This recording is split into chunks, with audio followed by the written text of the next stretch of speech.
దేశంలో సర్ ప్రక్రియతో ముస్లింలు క్రిస్టియన్ల ఓట్లను తొలగిస్తున్నారని ఆరోపించారు బీఆర్ఎస్ వర్కింగ్ ప్రెసిడెంట్ కేటీఆర్. ఓట్ల తొలగింపుపై రాహుల్, మమతా బెనర్జీలు ఆందోళన చేశారని గుర్తు చేశారు. సర్ ప్రక్రియ ప్రారంభం కాగానే బీఆర్ఎస్ నాయకులు ఈఎల్ఓలతో కలిసి ఓట్ల యాడింగ్, తొలగింపుపై అప్రమత్తంగా ఉండాలని సూచించారు. హైదరాబాద్ తెలంగాణ భవన్లో అనంత్ నగర్ నియోజకవర్గ జనరల్ బాడీ సమావేశంలో తలసానితో కలిసి పాల్గొన్నారు. బల్దియా ఎన్నికల్లో సర్వే రిపోర్టు ఆధారంగానే కార్పొరేటర్లకు టికెట్లు ఇస్తామన్నారు కేటీఆర్. ప్రత్యేకత ఏంటంటే భారతదేశానికి స్వాతంత్రం వచ్చిన తర్వాత ఇప్పటిదాకా ఇది మొదటిసారి కాదు జరిగేది, ఇదివరకు కూడా జరిగింది. ఆఖరిసారి ఎప్పుడు జరిగిందంటే 2002లో జరిగింది. బీజేపీ వాళ్ళు వచ్చినాక వాళ్ళకు కొన్ని పిచ్చి పిచ్చి ఆలోచనలు ఉంటాయి. ముస్లింలు మాకు ఓట్లు వేయరు, క్రిస్టియన్లు మాకు ఓట్లు వేయరు, కాబట్టి వీళ్ళని కట్ చేయాలి, వాళ్ళకు ఒక ఆలోచన ఉంది. దాంతోనేమైంది, బీహార్లో గడబడైంది, ఆడ మన వెస్ట్ బెంగాల్లో గడబడైంది. ఎందుకు గడబడైంది? మాకు ఓటు హక్కు ఉండగా, నా దగ్గర అన్ని కాయిదాలు ఉండగా కట్ చేస్తున్నారు వీళ్ళు, ఎలక్షన్ కమిషన్ కూడా పూర్తిగా ఏకపక్షంగా పనిచేస్తున్నది అని చెప్పి అక్కడ లాలూ ప్రసాద్ గారి పార్టీ ఉంటుంది, లాలూ ప్రసాద్ యాదవ్ కొడుకు పార్టీ ఉంటుంది, రాష్ట్రీయ జనతాదళ్ తేజస్వి యాదవ్ నాయకత్వం వహిస్తుంటాడు. అట్లాగే కాంగ్రెస్ రాహుల్ గాంధీ, ఆయన వెస్ట్ బెంగాల్లో మమతా బెనర్జీ, వీళ్ళందరూ గడబడి చేసిర్రు.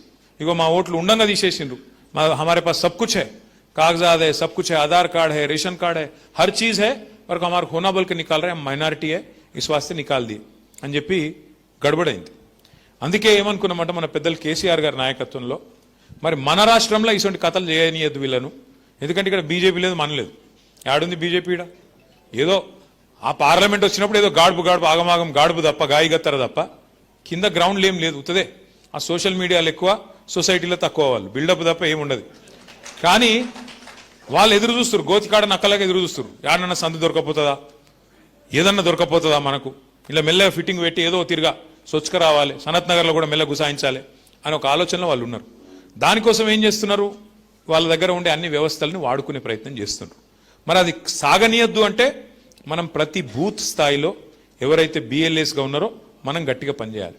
ఇవాళ కూడా నేను మళ్ళా ప్రభుత్వాన్ని, ఎలక్షన్ కమిషన్ మళ్ళా డిమాండ్ చేస్తా ఉన్నాను. అయ్యా, పెద్ద పెద్ద దేశాలు, అమెరికా లాంటి దేశాలు, జర్మనీ లాంటి దేశాలు, వాళ్ళే ఈవీఎంలు వద్దంటుండ్రు, వాళ్ళే కొంతమంది అయితే పెట్టిర్రు మళ్ళీ తీసేసిండ్రు. మరి మన కాడ గిన్ని అనుమానాలు ఉన్నప్పుడు ఇదంతా ఎందుకు?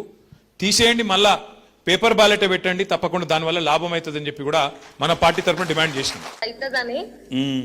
ఏం చేసిండు మరి? చెప్పినావు, సీనన్నకి చెప్పినావు, ఏం చేసిండు? చెప్పినా ఇమ్మీడియట్ గా ఇప్పుడే కాల్ చేస్తా అన్నాడు. అన్న వాళ్ళ పిఏ కాల్ చేసిండు. నాకు కరెక్ట్ 1.5 hours లో ట్యాంకర్ నా ఇంటి ముందు ఉంది.